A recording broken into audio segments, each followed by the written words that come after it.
Tim, thank you for being here on what I think is probably legitimately going to be your last week before Mark comes back. Bummer.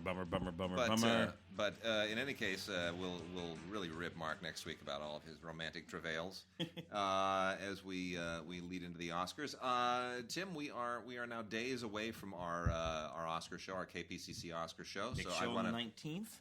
On the 19th, we will record live at the Ace Theater in the Ace Hotel, downtown Los Angeles, 1 p.m. You can go to scpr.org, or I guess you could probably even go to the Ace Hotel site. I don't even know what that is. scpr.org is where I would recommend. The live Film Week Oscar show. On the 19th, 1 p.m., Ace Theater, downtown L.A., and then that winds up being live at 11 a.m., or being the broadcast time. It's not live, but the actual broadcast show is 11 a.m. on the 24th, Friday, 2 days before the Academy Awards. Yes, that'll be really interesting. So, anyway, Mark will be back soon. We'll find out if he is, in fact, on his way to marital bliss or some kind of disastrous who knows what. It's gonna have to talk it's a global relationship. Those things are tough. You know what you and I haven't really talked about regarding the Academy Awards. Yeah, right. What are you thinking right now as I look at the? First of all, generally speaking, I'm really happy about the nominations this year across the board. Yeah. Generally speaking, I could poke at any one thing here or there. I could fill in that 10th slot, sure, et cetera, et cetera. But I'm okay about this in terms relevant to me, and just sort of Hollywood cinematic good movies being nominated terms. I am very happy with most of the nominations this year. I'm less happy with some of the films. I think some of the films could have been better. Mm-hmm. Last week we talked about Loving. I wanted that to be better. I like Manchester by the Sea a lot. Feel it could have been a tad better. Mm-hmm. So, Moonlight, I like an awful lot. I have a few problems with the final third. I mean, these are all films that I really like, but I wanted to love. Mm-hmm. There were only a few films that I love. I'm disappointed Sing Street didn't get any nominations, but it wasn't really heavily lobbied for, Yeah. So, but on balance, I'm happy, and I'm particularly happy because La La Land is one of my favorite films of the past 26 years. Yeah. I mean, I truly love it. It and Moonlight are the strong favorites. They are, with Manchester probably kind of bringing up the rear. Those are really the only three. I think Manchester's out of the running, to be frank. For screenplay, too? You think Lonergan has a shot? Lonergan might only have a shot for screenplay. Because the playwright has... But that might be his only shot. Yeah. Certainly not best director. You think best actor is going to go Denzel? Is his he was to a lose. He was the darling of the Golden Globe and of the Screen Actors Guild. Here's what I find really, really interesting. Denzel, people forget, it's not just about doing the work. It's about doing the awards season as well. And you have to be a good citizen. And people forget, the Academy Awards don't honor the best. They honor the most popular, right? To a certain extent, yeah. It is, I've said this many times, the Academy Awards are a snapshot of what the elite professionals of the business value at a particular given point in time. I don't think there's anybody in their right mind that really thinks that Rocky is a better movie than All the President's Men. Right? So, yeah. I don't think anybody really, really believes that John Wayne in True Grit is a legendary performance that is better than Jon Voight or Dustin Hoffman in Midnight Cowboy. Yeah. Nobody believes these things. Is Ordinary People better than Raging Bull or The Elephant Man? Yeah. No. Is Titanic a better movie than L.A. Confidential? No. We know this, but it gives us an eye into what people are motivated by at a given point in time. In 2001, Russell Crowe was so far ahead, the odds-on favorite to win back-to-back Best Actors, to be the third actor ever to do it after Spencer Tracy and Tom Hanks. He had won for Gladiator. He was going to win for Beautiful Mind because A Beautiful Mind was going to be Best Picture. And why would you not give Best Picture to and Best Actor? It's just, it was his until he threw a phone at a guy at a hotel. Yeah. He threw a phone at the freaking concierge at a hotel because he wasn't able to hold the connection to his wife or something. Come on, dude. Yeah. In that moment, Russell Crowe, people are scratching his name out on their ballot, and they're saying, you know what? Denzel's a really good citizen. Yeah. It's a great performance. It's a performance in a film. It's a non-racial performance. He's making our industry look good. He's making us look good. He's a good citizen. He's wonderful on the red carpet. He's a good father, a good husband. He's a role model. I like Denzel, and that's a great performance. King Kong ain't got nothing on me. Training Day. Yeah. And Denzel got the Oscar. This is similar. He's great in Fences, and we have to say, if he wins for Fences, it's going to be as a producer and a director as well, because that's his baby, the whole movie. But that whole Casey Affleck sexual assault thing. Yeah, see, that's a thing. That's a thing that's weighing across, not just on Casey, because obviously it weighs. But the culture in general. But it speaks to it in general. Particularly, when we have everything vis-a-vis Nat Turner and Nate Parker and the Trump recording and everything that's sort of, I mean, it got into the air, that subject, and sexual assault suddenly got on everyone's mind. So it might be a matter of Hollywood wanting to reward things we can be proud of. Yeah, writ large as an industry. Now that's where I think Barry Jenkins and Moonlight comes swooping in, though. It's a possible upset. Look, I'll say it here. I think Barry Jenkins is going to win for director. I think he is. You think? I think he is. I've been watching Barry Jenkins. You and I watch all year. I've been watching that young man walk up on these stages and make these really, really eloquent, graceful speeches, standing there being all handsome and black and gay, and America looks at him. And this movie about a young gay urban man embraced not just by Hollywood, like something like Tangerine Rings or something last year, but no, the nation has embraced it. In the Midwest, where my mother is, they are going to see this movie, along with Hidden Figures and a few other things. Because it transcends all of the things that it appears to be about. It's ultimately, when I taught film history, I emphasized every film has a text, a subtext, and a context. And the filmmaker controls the text and the subtext, but the culture controls the context.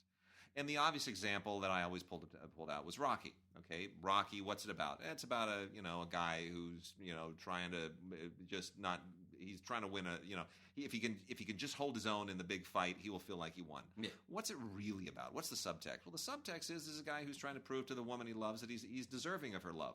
It's a romance. It's not really about a boxer. It's about a schlub who loves a girl. What's the context? Well, the context is 1976. The bicentennial year. America. Rocky is a surrogate for America. The underdog. The 13 colonies that held their own. That's what it is. But you couldn't control that. Rocky in 1987 would not have been the same movie that it was in 76. And I think with Moonlight, there's a similar thing going on. The fact that it arrives at a point in time when there is this diversity conversation, not something that Barry Jenkins could control, but it's a right place, right time thing. But the subtext and right content. Yes. But the subtext of that film has nothing to do with race, has nothing to do with sexual orientation. It has everything to do with something that everyone identifies with, which is growing up under really bad circumstances and trying to find who you are, trying to rise above your circumstances. It's the human thing. It is. And that's what the film is about. It's the human thing. And there we have this whole sort of big national embracing of it. And I think that is, particularly in the context of Hollywood, and the Academy, and we much say the new Academy, big old class of new people came to the Academy, all kinds of young people and foreign people and brown people and women came into the Academy. I think in those terms, the whole Academy is going to look over there and say, let's associate ourselves with that guy. They may. They'll never be able to get us again. I agree. It's definitely a 2-horse race. Yeah, it's a 2-horse race. I think those are the 2 horses. La La Land, by my count, is likely to win 8, possibly 9 awards. I don't think it's going to win more than 9, but I mean that would just be legendary status. Only 3 films have ever won more than 9. Yeah. And only 2 other films have ever won 9. A bunch have won 8, but I see it getting 8 or 9. The best director will be tough for Chazelle, mostly because he's young. Yeah. And Hollywood looks at young directors. But he won the DGA award. He did, and which portends. It portends. I know it portends. But that's not always a harbinger. Not always, and there are just a few other voters, Yeah. And Hollywood looks at young people and say, we'll give you one later. That's true. Relax. Let the old man take the stage. Yeah. And they do that, So Yeah. interesting. Anyway, we hadn't had a chance to talk about that. I'm glad we did. Very good. Well, let's. You know what? I'm gonna. I got Kid Vid here, and Mark hates Kid Vid, so I'm gonna roll through a lot of this, and just get this out of the way. We've got a whole bunch of animals all over the place. Animals, nonstop animals. Some of those animals are Teenage Mutant Ninja Turtles, and at least if you call them animals, I've completely lost track of how many animated series they've done. This is the Teenage Mutant Ninja Turtles: Earth's Last Stand from Nickelodeon. Kind of weird CGI animation. Not sure I really like it. It's kind of flat, kind of pale. Not really that bright, but there are 7 episodes here. The idea has something to do with a black hole generator and some bunch of aliens popping through a wormhole. I don't really. I'm sure kids follow it a lot better than I do. Anyway, it's the freaking Turtles. Shimmer and Shine, the big-headed little Nickelodeon genies with the blue hair and the red hair and the big eyes that my daughter thinks are really cute. She doesn't really understand what a genie is, but that's okay. I know what a genie is, and I love genies. And Shimmer and Shine is a cute show. This is 8 episodes, and it's kind of like it's Bubble Guppies as genies. I mean, that's basically what it is. If you like the Bubble Guppies, there it is. Lego. Have you seen the Lego Batman? Did you see that? Yeah. Any good? Yeah, it's fine. Yeah. It's as good as the other one. Yeah. But whatever, dude. Will Arnett has been doing that. What his name is. What's disappointing about it? Yeah. All right, so there are all these Lego movies on the internet that anyone can find. Yeah. You know what they use in those movies? Legos. Actual Legos. They make the movies using stop motion animation and Legos. Yeah. You know what they don't do in these movies? Huh. Use any goddamn Legos. Not a single one in the whole movie. All digital. Maybe it only bugs me, but it bugs the hell out of me that there are no Legos in the Lego movies. Well, we got Lego Star Wars: The Freemaker Adventures. Complete season 1 on Blu-ray. Comes with a little toy. I have kind of the same reaction to this, and especially when I see a Lego Jabba the Hutt, which seems to defy all reason. But that said, I guess Jabba the Hutt isn't even shaped like a thing that you can make out of a Lego. I know, because he's gelatinous. He's a hut. Yeah. Anyway, it is what it is. So here, this is a little more interesting to me. Is Elena of Avalor, which is a Disney show. And they have basically created a television princess, and they have Princess Sophia as well. But the Disney Princess Industrial Complex, which my daughter is immersed in, and by the way, we call them warriors. Yeah. So my wife insists that we refer to them as warriors. Better. So and we've given her a lot of warrior stuff. But what's interesting is how they've expanded it to television and tied the two in. Now, we go to Disneyland a lot. We got the passes, and my daughter loves going to Disneyland and going on a Little Mermaid ride and the whole thing. But when you go into the shops and you see all the princess stuff just blowing in your face, they're just shoving it at you left and right. There is a ton of Elena of Avalor going on right now. They're pushing her as hard as they have pushed any of their theatrical princesses, which I find to be really, really interesting. And Elena, of course, is where this is, as they have been trying to do for a number of years, have princesses that cross all kinds of cultural and ethnic boundaries. And, it started with Pocahontas, and then we had, with Aladdin.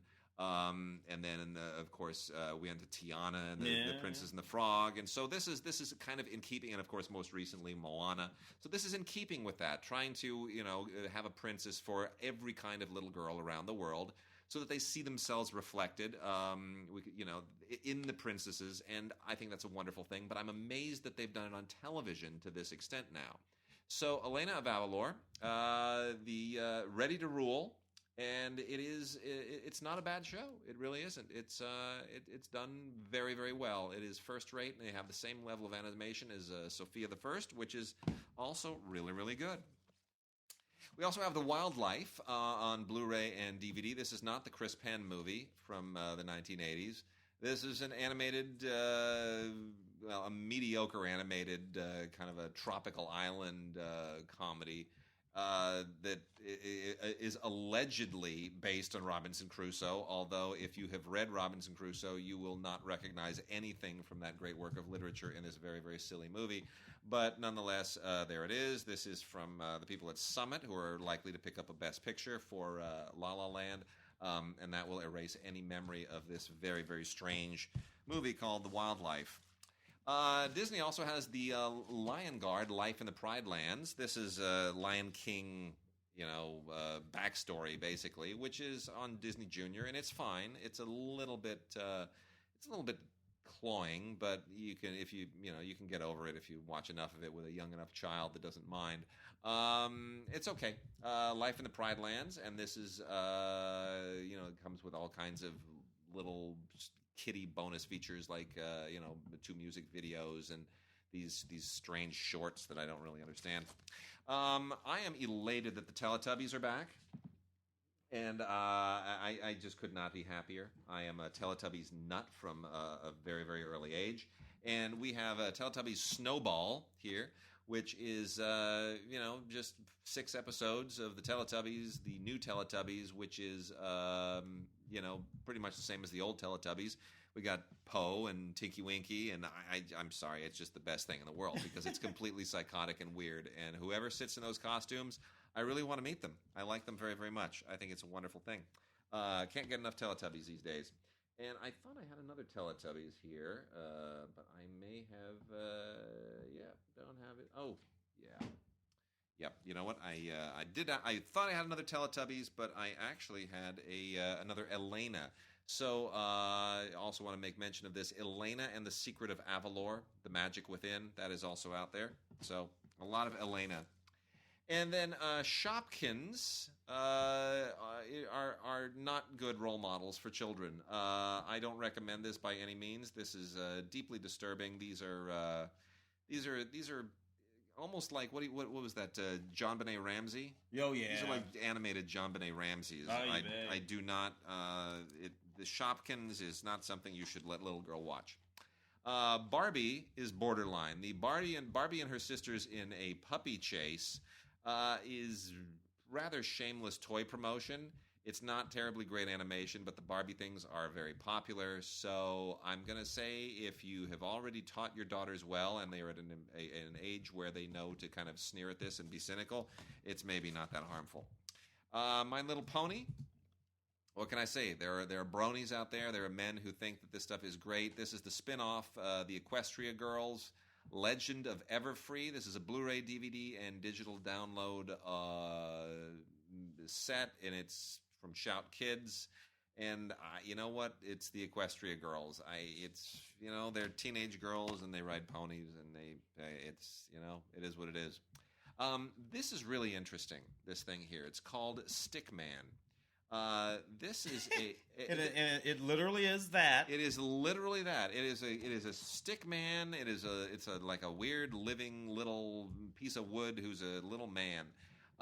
But it is really, really well done. This is like classic children's book storytelling, and it's fascinating. There's a book that we used to read my daughter when she was little called Room on the Broom, which was made into an animated short, which is very, very sweet. Room on the Broom, about a witch on a broom and all these animals joined on the broom, and it's actually a very, very sweet story. Also written by the same people who did The Gruffalo, which is also really, really great. The Gruffalo, yeah. The Gruffalo. The same animators that did the animated versions of those do the tale of Stickman, who has to survive the many, many seasons of going the year's worth of seasons, all 4 seasons, and has to get back to his stick lady love and their stick children. And it's actually quite poignant and very sweet. And what makes it is that it has three of the best British actors on the planet doing voices. And you forget that you're listening to Hugh Bonneville from Downton Abbey and Jennifer Saunders from Ab Fab and Martin Freeman, who is, of course, The Hobbit. Forget about it. They're just great actors, and it is wonderful what they do as voice actors, and the animation just flows. It just flows with it. It's really, really great. Let me clean up a few more here. We got another Barbie video game hero. Terrible. Don't even bother. It's Barbie plus seriously, Barbie plus video games. It's like it's a recipe for hell. Your children will rebel against you in a heartbeat. Power Rangers Dino Charge, the complete season. That means that it only ran one season. Pretty standard Power Rangers stuff. Although I have to say, what I want to take in this, it's just a lot of fighting and costumes and bad makeup. But you get the whole season there. But what I'm interested in is the new Power Rangers movie. Have you seen the trailer for the new Power Rangers? I have indeed. I go back with the Power Rangers. It doesn't look Power Ranger-y. Yeah. It looks very adult. Yeah. It looks like they're aiming at people like me, and that's a little scary. They would have to. Dude, when I hit town in '90, Power Rangers, first layer of Power Rangers, first incarnation, I should say, of Power Rangers was happening hard over there at Saban. Yeah, it was insane. I remember interviewing the Pink Power Ranger for some goofy thing. Amy Jo was her name. Amy Jo something. A friend of mine, her brother was one of the original Power Rangers. Too. Yeah? Yeah, one of the originals. Actually, I did have the other. Here was the other Teletubbies. I was disorganized today. Big Hugs, which includes the Big Hugs song. If you don't know the Big Hugs song, you are so missing out. I walk up to perfect strangers on the street and I sing them the Big Hugs song and then I hug them. And for some reason, they punch me. I don't understand it. Don't know the song. Just don't get it. Anyway, Teletubbies Big Hugs, a lot of fun. This has 6 episodes on it, including Babies, which is one of my all-time favorite Teletubbies episodes. You've got to see it. It is absolutely fantastic. Glad I didn't forget that. Super Y is great for teaching kids how to read. I swear by it. This is a PBS Kids series. This is Puppy Power. Don't worry about it. It's got 4 episodes. They're just, the bottom line is, you get this to help your kids learn words and letters and how to read. It's terrific. Really, really well done. Little kids become superheroes. It's fantastic. Guardians of Oz is fairly shameless attempt at just jumping on the Wizard of Oz bandwagon, throwing in artwork that's a little bit Tim Burton-y, but not quite. And or kind of between Tim Burton and Robots. Remember that animated film, Robots? Yeah. It's kind of between that. Really not. I can't really recommend this. It's it's mediocre. It's fine. It's passable. But it's if you're an Oz fan, if you love the Wizard of Oz and all of that L. Frank Baum stuff, it's not gonna encourage you. Surf's Up 2, sequel to Surf's Up. This is Wave Mania. This is from the WWE studios. They managed to, use some of their WWE people to do voices in animated films now, and it's weird and a little bit disturbing, but it's got a following. So John Cena and Undertaker and Triple H, they all jump in and they do voices for penguins and seals, and here we go. It Surf's Up too. Very strange that actually became a thing, but there it is. Word World from PBS Kids, also really, really good for teaching kids how to read. This is Building Readers Let's Make Music, also highly recommended. Another Power Rangers, Dino Supercharge Roar. This is Volume 1, 10 episodes. You know what? This actually looks more like it uses Legos than the Lego movies, gotta be honest.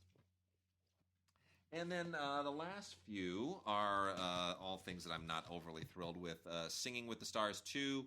This is a Sesame Street thing where, all the guests, all the name guests who can actually sing join Sesame Street characters to do some kind of television singing. Look, I love Gwen Stefani. I love Janelle Monáe. I love Macklemore. Aloe Block. Is it Aloe Black? Aloe Black? Who is that?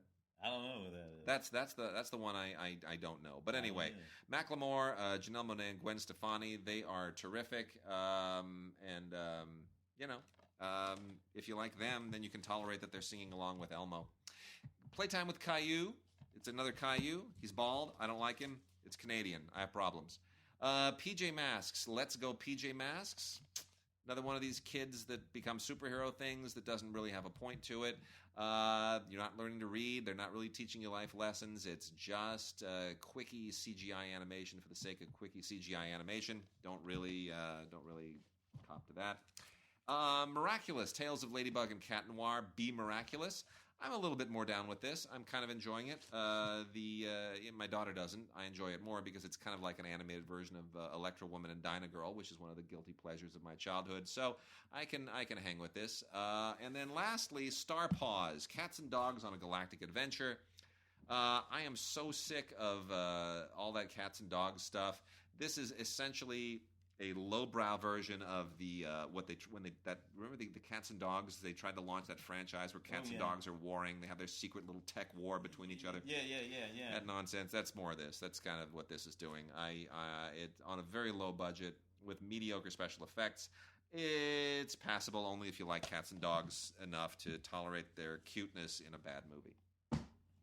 All right.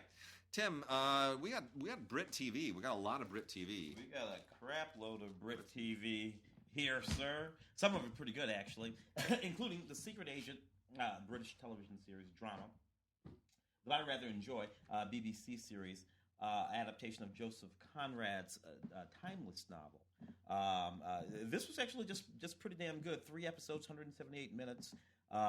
Here it's basically it's based on the story, H.G. Wells and all that kind of stuff. Yeah. It's pretty neat, and starring in it Toby Jones, Vicky McClure, and Stephen Graham and Ian Hart.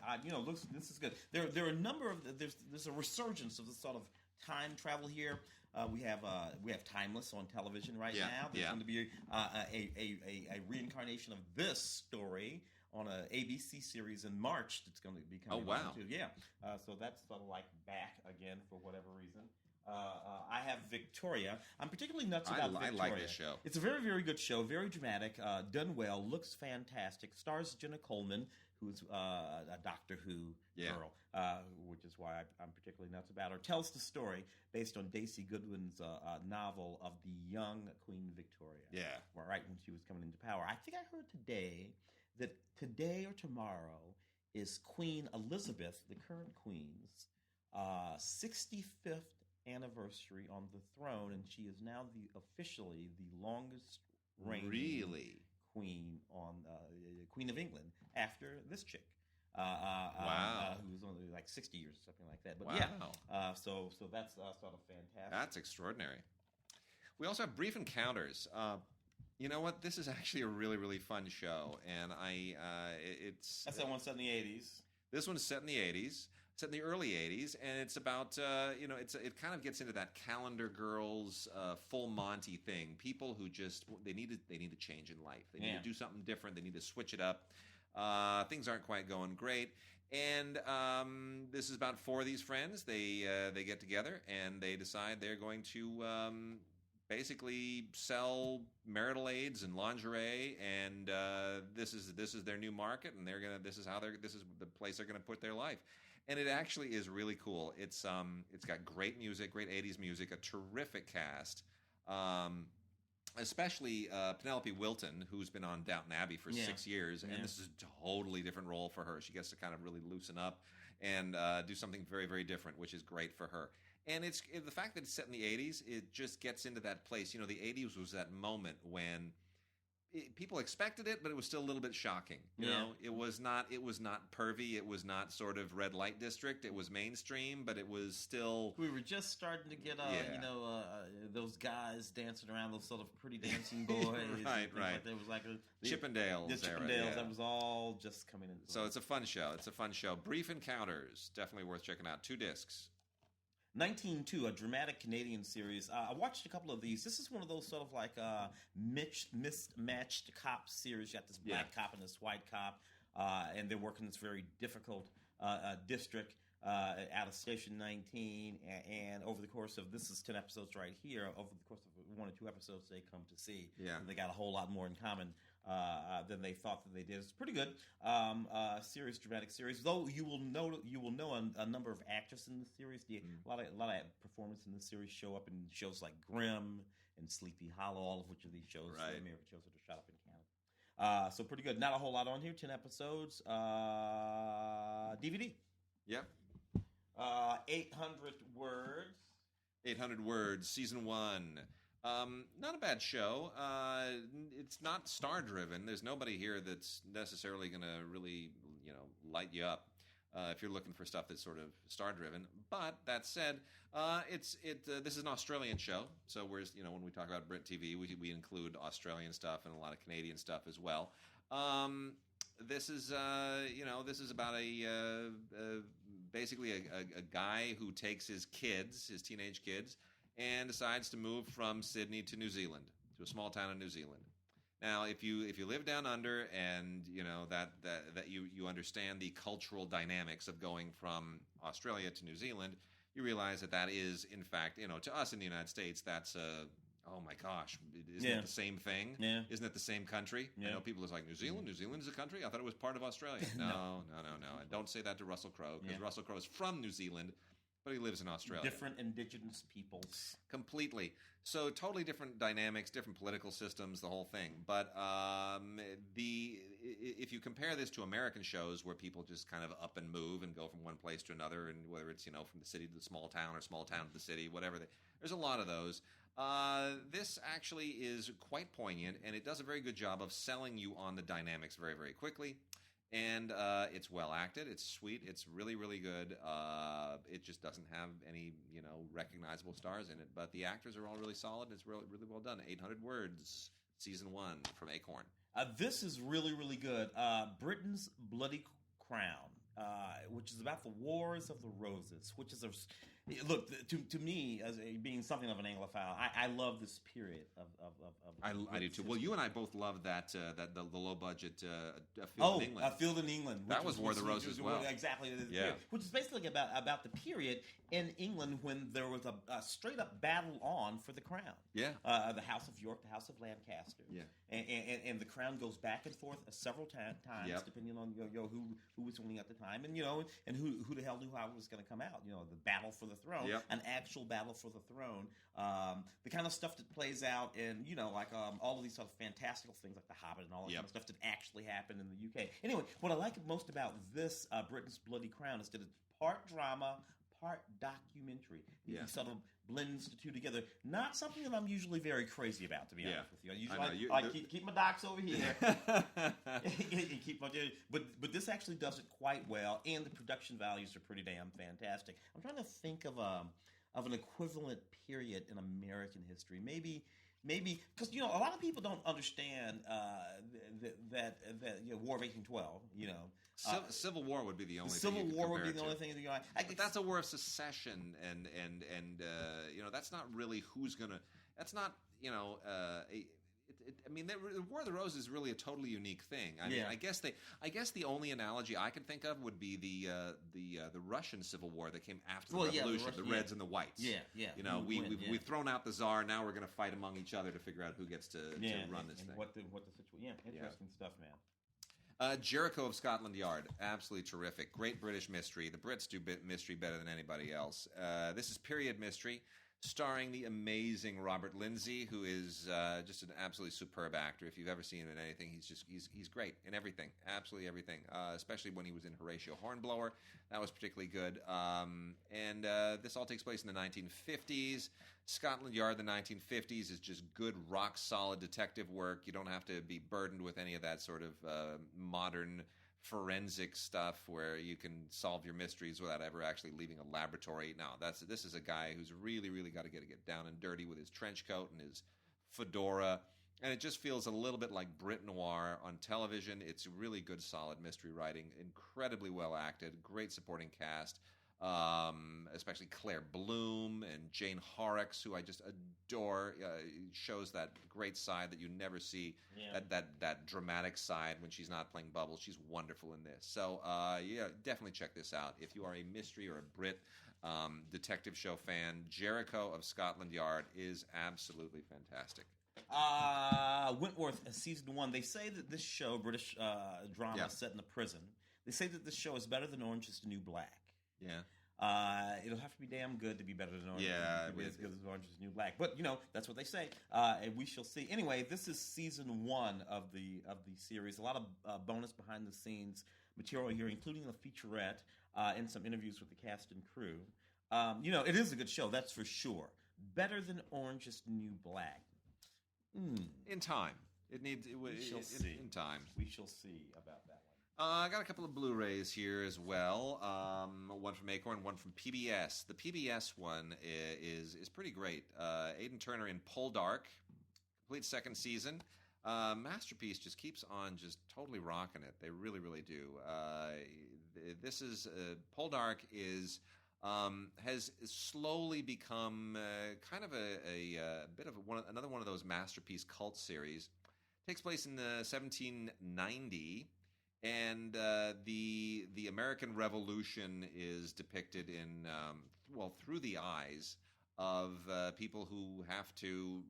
I guess the best way to put it is, it's still political, but it's more social in many respects. So it's very easy to get caught up in the American Revolution from the usual American point of view, which is we hate the king, looking for liberty, but that's not the angle here. This is about a way of life. This is about relationships.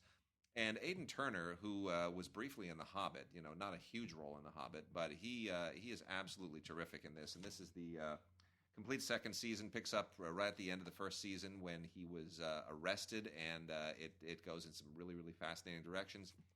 Really, really good American revolutionary soap opera stuff. So Aidan Turner, Poldark, second season on Blu-ray from PBS. And then Stephen Polyakov's Cold War drama, Close to the Enemy, from Acorn. 3 discs on Blu-ray. Outstanding cast, outstanding production value. Really, really interesting. Picks up right at the end of World War II. And the way in which, nobody had a chance to even breathe when we thought we defeated the Nazis, and now, boom, the Cold War begins. Yeah. Just sprinting right out of World War II. A whole new global collision, a global clash, and everybody has to shift gears now and kind of focus on the fact that your former ally is now your rival. And it is really, really just flawlessly done. August Diehl from Inglourious Bastards plays this German scientist who is going to become kind of a, it's not yet the space race, but he is certainly helping develop, jet engines to get you to the next phase of the international arms race. A lot of really interesting stuff here. There's a behind-the-scenes featurette and a lot of cast interviews and just a really, really incredible cast. Jim Sturgis, Alfred Molina, Angela Bassett, Freddie Highmore. They really, really just kill it. This is a fascinating story. Interesting stuff there. Yep. Doctor Who, The Power of the Daleks. This is an interesting story here. So 1974, Patrick Troughton was playing the Doctor, right? Yep.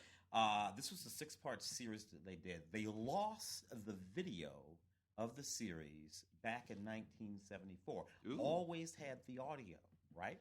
Mm-hmm. For 50 years, they tried to figure out what the hell to do. What they decided to do was to animate to the original audio, this 6-part series for this episode of Doctor Who. That's fascinating. And they animated it back in black and white at the time, and now they've done it in color. Anyway, so you have the original dialogue, the original recordings, all of the original recordings from the 1974 episode. I didn't start watching Doctor Who until the 80s. I was a Tom Baker man. Yeah. And I had to go back too. and reconnect myself and all that. But anyway, newly animated in black and white and color. All kinds of bonus features on this as well. All kinds of animated test footage and stuff like that. The planet Vulcan plays a role in this particular episode. Oh, that's great. Of Doctor Who, which I've always found slightly sort of interesting. Dirk Gently's Holistic Detective Agency, which is a very interesting British series from Max Landis that co-stars Elijah Wood with Samuel Barnett. This is a sort of wacky series that involves a wee bit of time travel. and a detective, Yeah. and this sort of goofy guy that he. Elijah Wood makes some really interesting choices. Oh, he did that now. thing with the guy who was the giant dog in his imagination or something like that. I mean, he made so much money off the Lord of the Rings. He can afford now to just do some weird, interesting things. Yeah, and he's doing it. Lord of the Rings. Yeah, he was the original Spider-Man. Did he do two of those? Did he do two Spider-Mans? No, that's Toby. Toby. I always Elijah Wood. They hang out together. Yeah, they do. They hang out together. They're friends. Capital. Toby Jones, Rachel Starling, Gemma Jones, and Leslie Sharp in this series. Another very interesting series, a la Mr. Robot, a bit, right? So this is set in the community. People receive these postcards, and these postcards say to them, "We want what you have." Yeah, and there's this whole sort of thing that's going on, and people are trying to figure out what it's all about. Is it some sort of a marketing campaign? Is it this? Is that? What the hell is going on? And it starts to twist into everyone's heads, and it gets very dark and very intense, and it shows how little it takes to rip a community, to rip a society apart. A little bit of Lord of the Flies there. Some bonus material on this, the making of Capital. So interesting, very very good series there. And let's see, we got one more Brit TV, The Syndicate, All or Nothing. For some reason it didn't quite resonate with me. I'm not sure why. I feel like it should. It should be one of those classic mystery things to me, but it didn't quite hit the spot. It just kind of misses it. Maybe the writing is not quite there. Anyway. The idea, this is, Kay Malore, who is a really, really great writer, is the one who's behind this, and maybe I need to take a look at it again. Anyway, it's like Downton Abbey with mysteries, basically, is the idea here, and you have a manor where, things that they've had financial trouble, and they've had to let everybody go, and now there is intrigue in the manor, and I don't know. Maybe it feels like a little bit too pat of a setup, right? Mm-hmm. It's like, okay, let's see if we can, like the big quote they have from the Daily Telegraph here is "Shades of Downton and Agatha Christie." Well, I could just hear somebody pitching it. It's Agatha Christie in Downton Abbey. The pitch is more interesting than the execution. So anyway. The Syndicate, All or Nothing. It might be your kind of thing. It might not. So give it a look. Tim, let's talk about some classic films. Yes, indeed. Right off the bat, Pinocchio, Disney's Pinocchio, first time on Blu-ray, and it's none too soon. This is pretty fantastic. This is this may be the first animated film that I saw after my parents had scarred me with Patton and Tora Tora Tora. But I remember very well seeing Pinocchio with my father and thinking, yeah, that's cute, but where are the tanks? Yeah. Anyway, this comes with the Disney Movies Anywhere code, which I have to say is the greatest thing in my life. Could I tell you that? Yes, it's the greatest thing in my life. I never thought. If you have a little baby girl, look, I've been up and down on Ultraviolet and the Disney Anywheres thing, and it's like, well, just the disc is better resolution. No, let me tell you something. Here's why this is part of my life now, because it's too much work to just take that disc everywhere in the house. We've got 3 TVs in the house, and wherever she wants to watch it, that's where she's going to watch it.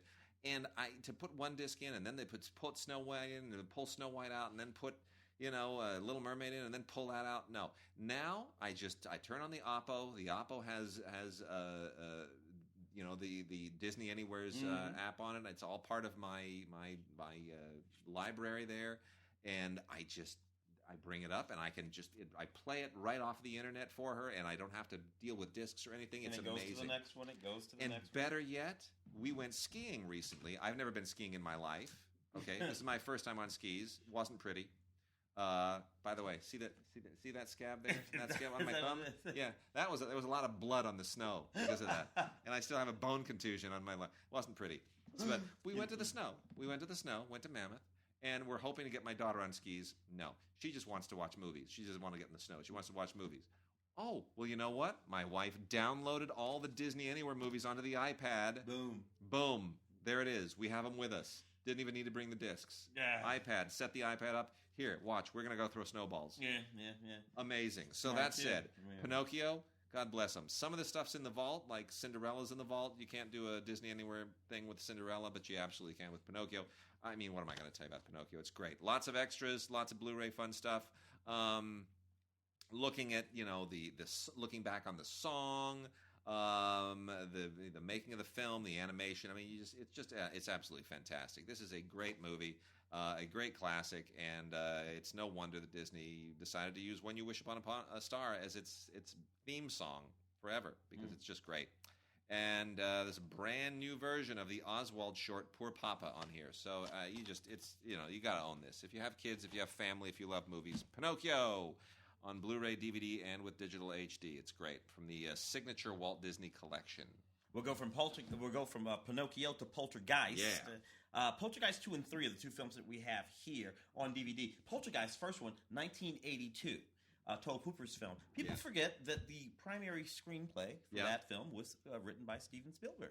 It's right. It was going to be a Spielberg film originally. It was going to be a Spielberg film. That was the primary too. It was a big giant Same hit. year as E.T. Same year as E.T. Yep. Very powerful film. That original Poltergeist. Really neat sort of special effects there. Poltergeist 2. A couple of years later, directed by Brian Gibson. We've still got Craig T. Nelson and Joe Beth Williams in Poltergeist 2, and the wonderful little Zelda Rubinstein, who played the little sort of medium, who came out to take care of some business there. Both of these DVDs have all kinds of stuff on them. The third film, a couple of years later, 1988, was directed by Gary Sherman. Zelda is still around. Tom Skerritt and Nancy Allen in the third film.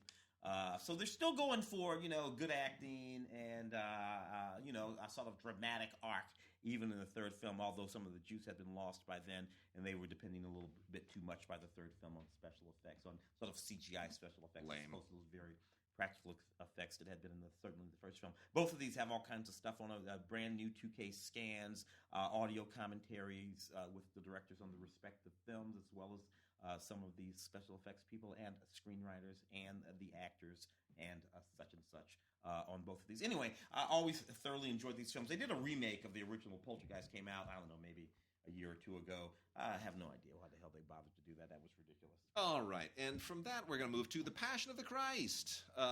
This has been out before. The definitive edition from a few years ago is still the one you want to have. There's only reason to get this. Look, this is a bargain-priced Blu-ray of Mel Gibson's The Passion of the Christ, which is being released for a very simple reason. Yeah. Mel is no longer in the doghouse. Persona non grata. Hacksaw Ridge got him back on the map, so people figured, people over at Fox, who have the rights to release Passion of the Christ, thought, well, why not? Let's just see if we can get a little more juice Hollywood on Passion. Can't stay mad. Hollywood They can't stay mad. We're not too far from Easter, so let's try to juice this up a little bit.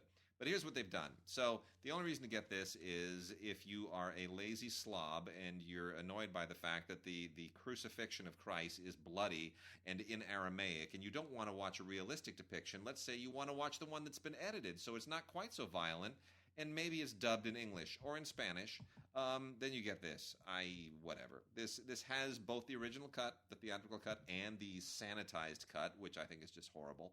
Defeats the purpose, and it's got an English and a Spanish dub. I don't really get the point, but for some people, I guess that's that makes it easy to digest. It's got all the the usual stuff, biblical footnotes and audio commentaries with Mel and theologians weighing in, and it's bargain priced. So it is not what I would. If you have the definitive edition, stick with that. Kirsten Johnson is a cinematographer. She's a very important cinematographer who, for several decades now, since the middle 80s anyway, has been behind the lens of many films that you have seen, particularly if you like to watch things on PBS like The Independent Lens and such, a lot of travel films. She has helmed, as well as some very important films recently, including Citizen 4, and this film is not yet rated, and The Invisible War, all very important films, some of which were Academy Award nominated. Wow. Of late. Anyway, this film, Cameraperson, is an aggregation of several decades of her work into one sort of personal memoir. A beautiful Criterion set. Yeah, and absolutely beautiful. Blu-ray we're talking about here, approved by the cinematographer. It is very important that when a cinematographer has the opportunity to sit down and watch their work and put together a rescanned, recalibrated, and corrected. If they sign off on it, you know that you are seeing the thing that the cinematographer wanted you to see in the first place, which is what is happening here. Anyway, an absolutely exquisite film in and of itself, all the more striking because we understand that the cinematographer has signed off on that. So that's Cameraperson. And Warner Archive, a lot of great Warner Archive stuff to talk about today. Only one DVD, the rest are all Blu-ray. The DVD is a cute little animated film called Cats Don't Dance that was completely off my radar. Great songs, actually, really fun songs. I had never heard of this before, but it is a nice discovery. It's kind of like a how would I put it? It's a little bit. It's a little bit like a Warner Brothers version of the Aristocats. Does that make sense? Yeah. It's kind of in there. Anyway, Randy Newman wrote the songs, and great voice casting in here. Scott Bakula, Jasmine Guy. It's actually quite a fun film. Very, very cute. Good animation. Very kind of a classic tinge to it, even though it's a more recent Warner Brothers animated film. Rated G, 75 minutes long. Really a lot of fun. But here's the good stuff. Yeah, now here's the good stuff. The Warner Archive Blueys. Okay. Can you try to do the Black Dragon? I was just gonna. I'll hit this stack. You dive into that first, okay? And then I'll leave you to jump all over that. Battleground with Van Johnson, John Hodiak, and Ricardo Montalban is a World War II film about the Battle of Bastogne. It is better than most of the usual World War II era films made around the World War II era, which are very often propaganda films. This is a really good cast.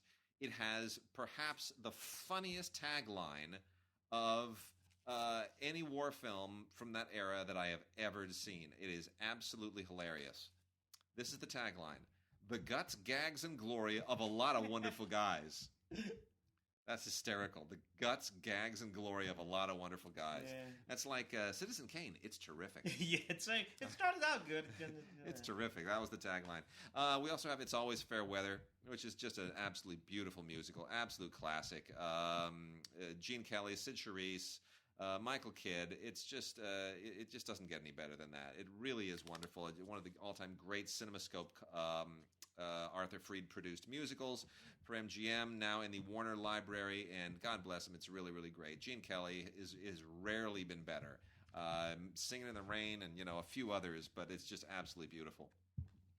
As long as we're on the subject, we also have Bells Are Ringing with Judy Holliday and Dean Martin. Another CinemaScope musical gem, an absolute joy, directed by the king of musicals, Vincent Minnelli himself. And it just doesn't get any better. Condon and Green, Jules Stein did the music. Come on, this is legendary all the way through. And as before, produced by Arthur Freed. This is as good as it gets. If you've never seen Bells Are Ringing, you are missing one of the great, just merging of talents of all time. Everybody who's involved in this is at peak peak skill, and it's just absolutely great. It's just a whole lot of fun. Dean Martin at his very, very best. Moving to more recent stuff, and then I'll leave these. Yeah, I'll cover I'll jump back at these other two. Time After Time, one of the great genre films of my growing up. Nicholas Meyer, who I'm not always that fond of, but did a great job with this really cool kind of fiction and fact genre-bending thing with a time travel search for Jack the Ripper that involves H.G. Wells. It's just a really, really cool movie. It's Malcolm McDowell's just flawless, one of his very, very best performances, and it's really a lot of fun. This is one of the better genre films of the 1980s. And then jumping back to the 1970s, The Goodbye Girl, one of the best Neil Simon, maybe even the best Neil Simon adaptation. Yes. Which, frankly, I most remember this for the song. David Gates, lead singer of Bread, did the song, which is just it just makes you cry. It's so wonderful. I remember something completely different about it. What do you remember? Marsha Mason didn't wear a bra in the whole damn movie. It was the 70s, man. Her, Jill Clayburgh, they were like, well, bras were out. The Gloria Steinem had made them burn them all. and the 70s, from 72 to about 80. To about 80. Yeah. It was a solid time, baby. And Richard Dreyfuss, of course, took home Best Actor for this. Yeah. Very, very deservedly. So it's a wonderful, wonderful movie. Jimmy Coco.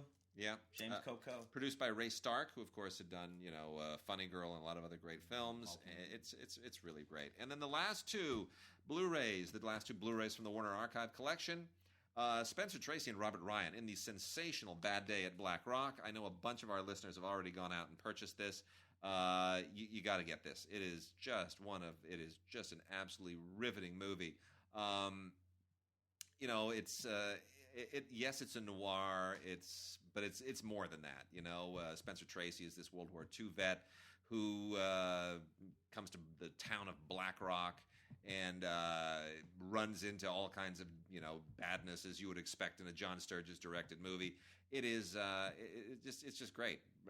Ernest Borgnine and Lee Marvin. Everybody in this movie has a face that looks like it was just blown out of granite. It's absolutely terrific. Really, really great. John Sturges, one of the all-time great tough guy directors. You got to get it. Blu-ray is fantastic. And then lastly, Audrey Hepburn in Wait Until Dark, which is still a great chiller, directed by Terrence Young, who comes out of James Bond films. Yeah. And come on. You got Alan Arkin. She's blind. It's so and vulnerable. Alan Arkin's after her. She's just so vulnerable in that movie. Yeah.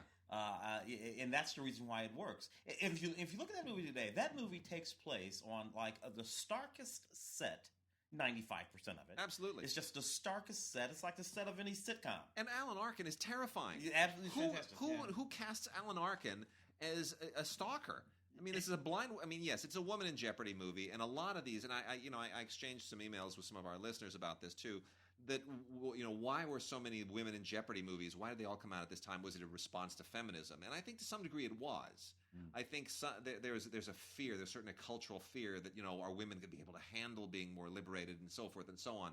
So yes, it's sort of an exploitation-minded response to feminism. But still, it's a great film. It's tense. It's suspenseful. Audrey Hepburn is great. So vulnerable. Holds like you said. Holds up. And Alan Arkin is just terrifying.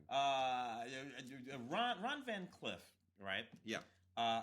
Black Dragon's Revenge. Now it is said the film is about these sort of rival gangs fighting to get back this manual about this finger fighting manual. Yeah. Said to have been written by Bruce Lee. Yeah. It is said that Bruce Lee himself actually named Ron Van Cliff the Black Dragon, gave him that name. Actually, put that in. I don't. Maybe only Ron says that. That's great. But it is in fact said. Anyway, this is 1975. Fantastic. Sort of, that crossover of black exploitation film with Hong Kong film that popped up in the Dolomite films. Yeah. And of course, in all of our, all the Jim Kelly stuff. The Jim Kelly stuff and all the films back in the day. Everybody you can think of is in this movie. They all look fantastic.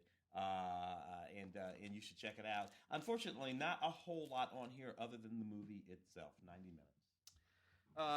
We got a couple from the Vestron collection.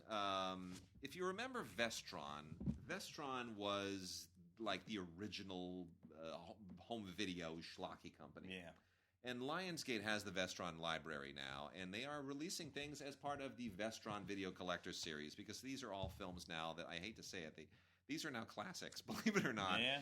And they're schlocky, but they all have that Vestron veneer that makes us remember the 80s. In particular, Ken Russell's The Lair of the White Worm. Yeah. Now, just a word about Ken Russell. Ken Russell, of course.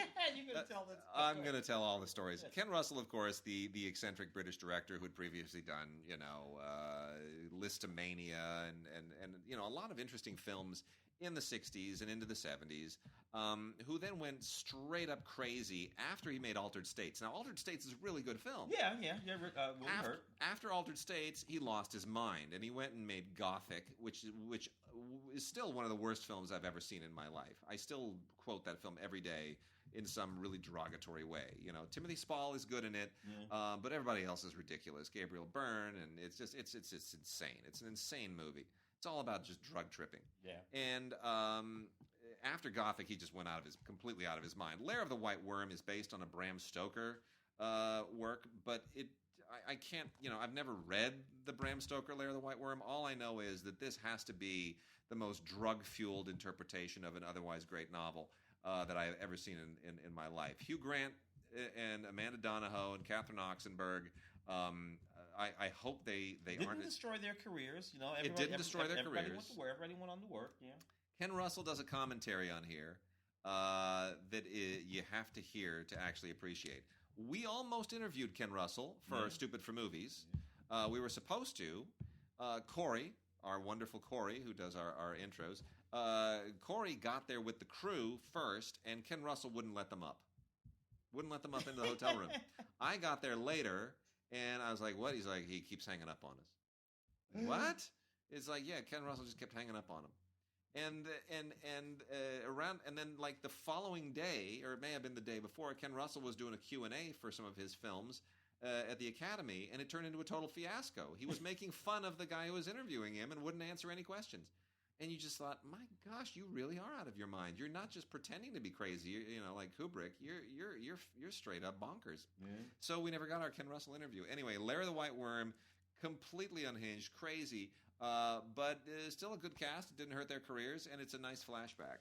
Yeah. The other Vestron film is Parents, which was I love that movie. I had totally forgotten this even existed. It was completely off my radar. That's one dark comedy to me. Mary Beth Hurt, Randy Quaid,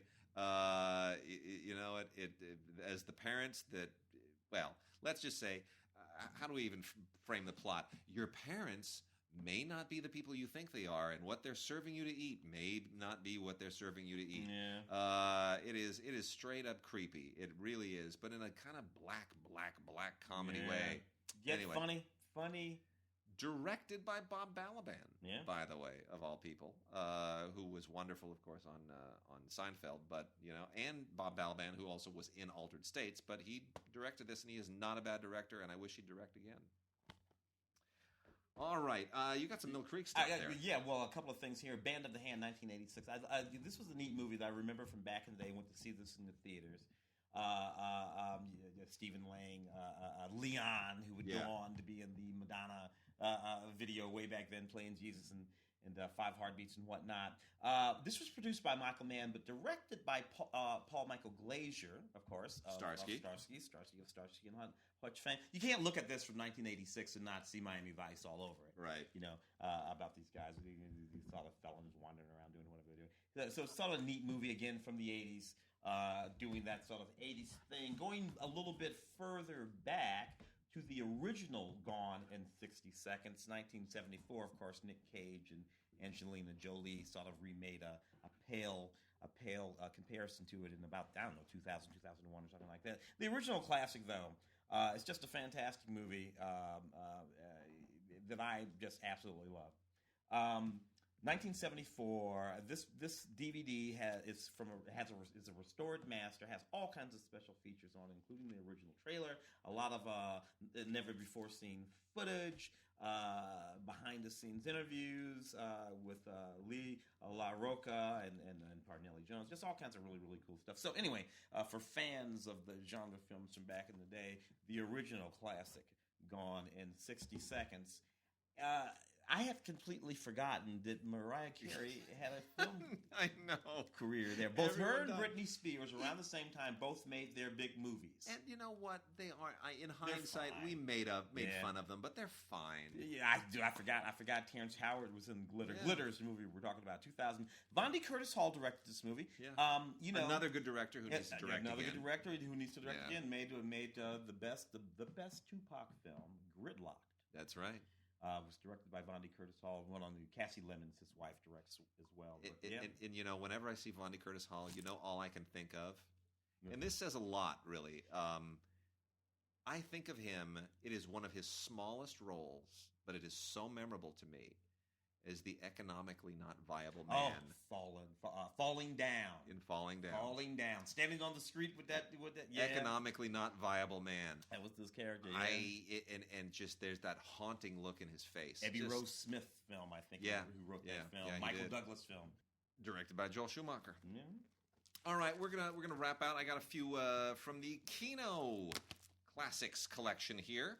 Kino Classics, Kino Lorber Studio Classics. These are films that they license largely from major studios. Yeah. Stuff that nobody else would put out on Blu-ray, but they're putting them out. And there's some really, really interesting stuff here.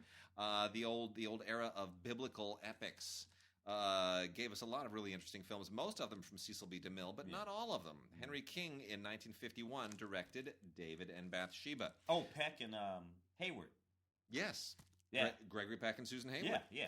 And, not a bad film, actually. Not better in many respects and more faithful to the source material than what DeMille was doing, because DeMille was sexing it up. You know, he was trying to find a way to have it both ways, which is here's some titillating TNA, and by the way, naughty. Yeah. And this is exactly what pissed God off in the first place. Yeah, and that, Daryl Zanuck produced this. A solid director, written by Philip Dunn. Directed by Henry King, great supporting cast, Raymond Massey. This is a really, really solid telling of the story. Yeah, it dates a little bit, but still, it's literate and it's solid, and Gregory Peck is terrific, absolutely terrific. Prince of Foxes, what a cast. Tyrone Power and Orson Welles. Yeah. A couple of real powerhouses there, and a great audio commentary on this with Troy Howarth. This is Prince of Foxes. That's Henry on Blu-ray. King again. Yep, Henry King again. A very different Henry King, though. This was made in 1949, a couple of years earlier. It's black and white, and it is a much more toned down. It's a more of a chamber. It's almost more Shakespeare. It's about the Borgias. It's a more Shakespearean kind of thing. Yeah, it looks at the intrigue in the court of the Borgias, which, of course, as we all know, the Borgias were the inspiration for the Corleones and the Godfather. Coppola's basically talked about that he, that was just as what he did with Conrad in Apocalypse Now, taking Conrad into Vietnam. The Godfathers was taking the Borgias into the world of the mafia. So it's, the Borgias are a fascinating historical family. And there were popes in the Borgias, and it just a family that dominated, like many families did at the time. But this is a really, really interesting Shakespearean approach to it. Very literate, very cool, great cast. Tyrone Power and Orson Welles anchor it, but other really great performances coming up behind them. A great supporting cast, really solid. Again, great work from Henry King. One of my favorite forgotten movies with amazing cinematography by Gene Kelly is What a Way to Go. And what a cast. Shirley MacLaine, Dick Van Dyke, Bob Cummings, Dean Martin, Paul Newman, Robert Mitchum, and, of course, Gene Kelly. Yes, crazy. Today, if you had a cast of that caliber, you wouldn't be able to afford the movie. It's fantastic. Of course, I mean, that's like amazing amount of star power in one film. We LAFCA, Los Angeles Film Critics, we gave Shirley MacLaine the Career Achievement Award this year. So she was there. She was fantastically funny. Yeah, that's fantastic. Yeah, Betty, and Gwen Davis story and Betty Comden screenplay. Yeah, I mean, it's fantastic. You can't go better than that. No, Comden and Green again. It's another classic musical. Wonderful, amazing cast. Got 2 Academy Award nominations. And one of them was for Edith Head's amazing costumes, and they are just glorious costumes. Really. Dick Van Dyke is in that movie. I forgot Dick Van Dyke was in that. It's fantastic. Yeah. And then the last 2, Scavenger Hunt by Michael Schultz. What a great one. This is an even bigger cast. I mean, here's the cast. Let's just put this together. Richard Benjamin, Roddy McDowall, Robert Morley, Ruth Gordon, Scatman Crothers, James Coco, Cloris Leachman, Tony Randall, Vincent Price, Richard Mulligan, and Arnold Schwarzenegger even shows up in this thing. And if I can, let me because James Coco, Jimmy Coco, come on, and that's directed by Michael Schultz. We don't talk about Michael Schultz, who's still around, been around 1,000 years. Still not. He needs to direct again. Michael Schultz is a African American director.